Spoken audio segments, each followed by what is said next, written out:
But what I wanted to do in this video is talk about what a Bitcoin is in more general terms and what differentiating characteristics they have compared to other approaches. So for starters, Bitcoin is just an electronic payment system. And by electronic payment system, I mean it's just a vehicle, a conduit by which two parties can transact over the internet.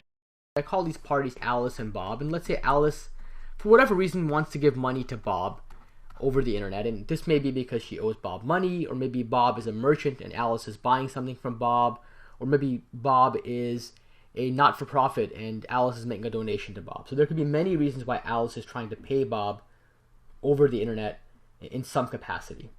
Now, if Bob is willing to accept Bitcoins, which are a form of electronic payments, then Alice can go ahead and send Bob some value in Bitcoins. And really, a Bitcoin transaction between Alice and Bob amounts to a specially constructed sequence of numbers that Alice will basically send over to Bob. And this will be done entirely over the internet. These numbers will have certain mathematical properties that make it hard for someone to really defraud the system or to conduct some type of nefarious action on the system. And the way that Alice is actually going to conduct this transaction in practice is either by installing a special piece of software, which we call a Bitcoin client, or she can work with a third-party service that can handle these mechanics for her. But in either case, either the client or the service is going to generate these numbers for Alice. And on the flip side, Bob will also typically either have a piece of software installed, or he'll use a third-party service that will take these numbers and allow him to do something else with those numbers. For example, Bob can in turn buy something of his own with those numbers, or he can trade those numbers in for real money, and so on and so forth. All right. Now, one of the first questions you might have, and I kind of alluded to this earlier, is why would Bob even want to accept Bitcoins in the first place? After all, a Bitcoin is just a bunch of numbers. What intrinsic value would it conceivably have? And it turns out, quite surprisingly, that Bitcoins actually have real-world value. There are more and more merchants popping up each day who accept Bitcoins for transactions. There are also Bitcoin exchanges, places where you can go and exchange Bitcoins for more mainstream currencies. And some of these exchanges include, the major one is one called Mt. Gox. And at Mt. Gox, you can exchange a Bitcoin for a euro, a yen, a dollar, and so on and so forth. Now, the current price of a Bitcoin, the current value of a Bitcoin in US dollars as of this video is approximately $100 US per Bitcoin. That number is fluctuating. This is the new currency, and there's going to be some fluctuation, but as people understand the currency better, the hope is that that fluctuation will decrease. But I think ultimately the thing to keep in mind is that the value of a Bitcoin is going to be derived from the faith that you have in the value of what you can procure with that Bitcoin. It's just like you would for a dollar, a euro, or a yen. The faith that you have in that currency's value is how you value that currency. Now, another question you might have is why do people even bother with Bitcoins in the first place? I mean, aren't there other more standard ways? Why couldn't Alice and Bob use PayPal? Why couldn't they use a credit card number to transact? Why couldn't Alice just send Bob an electronic check? Why not use one of these other approaches that are more well understood, that are more mainstream, that are more established? Why on earth would you possibly want to mess with a good thing?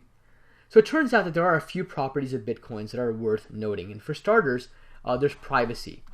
It turns out that within the Bitcoin ecosystem, within the Bitcoin network, people can transact without divulging who they are in the real world. From the perspective of Bitcoin, Alice's identity is going to be a sequence of numbers. And that sequence of numbers is effectively going to function like a pseudonym for Alice. And that sequence of numbers has nothing to do with her real world identity. Nobody needs to know this is Alice transacting. All they need to worry about is her pseudonym within the system. And this is kind of, but not quite, like what you would get if you bought something using cash. In that capacity, when you buy something using cash, then you don't have to provide any details or proof regarding who you are in the real world. And that's different from, let's say, using a credit card where you have to provide your name and your billing address and so on, or let's say providing an electronic check where you need to tie that electronic check typically to your bank account details. Okay? Now, I do want to also mention here that sometimes when you have a cashless or a transaction that uses cash, there is now the possibility that people might try to use these transactions for malicious purposes to buy illicit goods and services That definitely is a risk that occurs when you provide anonymity and privacy, but there are certainly legitimate reasons why somebody might want to conduct a transaction privately and not have the whole world know what they're transacting. Another property of Bitcoin is that it's open. Literally anyone can get involved. Literally anyone who has an internet connection can make a Bitcoin transaction. And all you need to do to get started, as I alluded to earlier, is download this special Bitcoin client.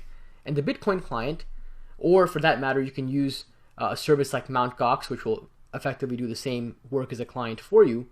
But the short of it is that anyone who has a Bitcoin client or who has an account with an exchange like Mt. Gox can engage in Bitcoin transactions. That transaction, the details of it, the mechanics of it will be transparent to the user. All the user has to worry about, all Alice needs to worry about is how much money she has and whether she can give that money to Bob. The actual software underneath will take care of all the underlying mechanics of making that transaction work.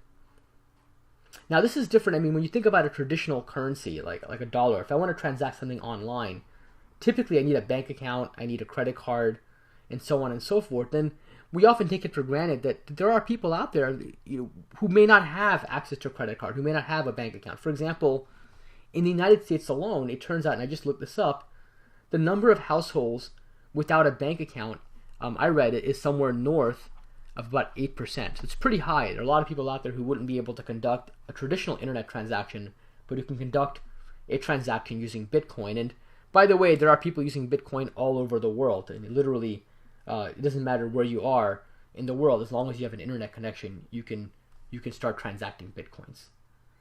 Now, another property of Bitcoin that's worth mentioning is that it's decentralized. There's no bank or centralized entity that can really control what's happening in the Bitcoin ecosystem. It's all done in this kind of ad hoc fashion. And what that means is that when you do a transaction, when Alice transacts with Bob over the internet, that transaction doesn't have to go through a third party. There's no bank that gets in the way of that transaction. And that can have certain benefits as well. For example, that means that no one entity can directly control the money supply of Bitcoins and so on. That also means that no one entity can, let's say, seize your assets, or for that matter, no one entity can reverse a transaction, which is definitely desirable for certain merchants. Some merchants might not be able to conduct business online because of fraud concerns. And if you have a system where the transactions cannot be charged back easily, then from the merchant's perspective, they may be able to inhibit fraud, and thereby that might enable their business entirely online. Now, I want to point out that this last property of decentralization definitely causes concern among some people around Bitcoin. After all, when you think about it, a central authority like a bank does perform an important function in the context of a traditional currency. For example, banks might validate currencies. They might validate transactions against fraud.